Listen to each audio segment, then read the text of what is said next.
करा कथाटिए कहूँ अमावास्या पूर्णिमा पेड़ी खोलिबी मु छोट एक गाँ थिला हाकि सुंदर तही परिवारटिए थिला कृषकर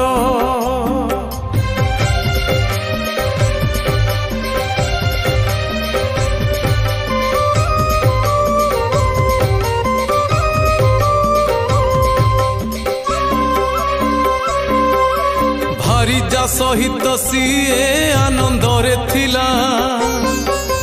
झीटीए तार घरे कोले जन्म हेला पूर्णिमा बोलिण तार नाम रखा गला चांद परी कि सुंदर मुह दिशुथिला।